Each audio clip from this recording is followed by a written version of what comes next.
Welcome to my channel.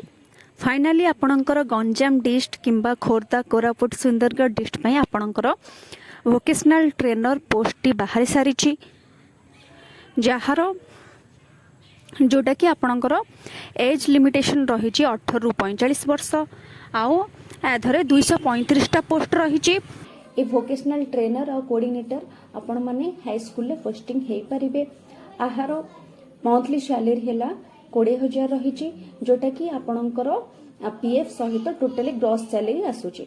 ता संगरे आपण मानकर जदी आपण माने ई जो ट्रेड दिया जायछि सेही ट्रेड ऊपर जदी आपण माने डिप्लोमा करिसंती किंबा कोनोसी डिग्री करिसंती ताहले एई वैकेंसी को आपण माने अप्लाई करि परिबे।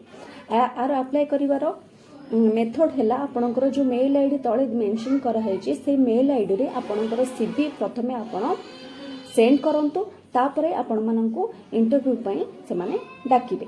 एई भली भाबरे आपण माने एई वैकेंसी को अप्लाई करि परिबे। एवं एटा कंट्रोल करूची जोटा कि पूरा नुआ फाउंडेशन जोटा कि पूरा नुआ कंपनी सेटा से कंडक्ट करूची। आ एटा टोटली आपणकर कॉन्ट्रैक्चुअल बेसिक रे आपण माने पोस्टिंग हेबे। एटा कोनोसी वर्तमान सुधा एटा कोनोसी गवर्नमेंट जॉब नुह बोली से माने क्लेम पूरा करिसंती। फिर इम्पोर्टेंट कथा हला आपण मानको हाथ में बहुत कम समय अच्छी आपण जेते शीघ्र पारुचंती एई मेल आईडी रे आपणकर सीवी को सेंड करंतु काहे कि ना टाइम पूरा कम अच्छी से आपण शीघ्र शीघ्र सीवीटा को सेंड करंतु।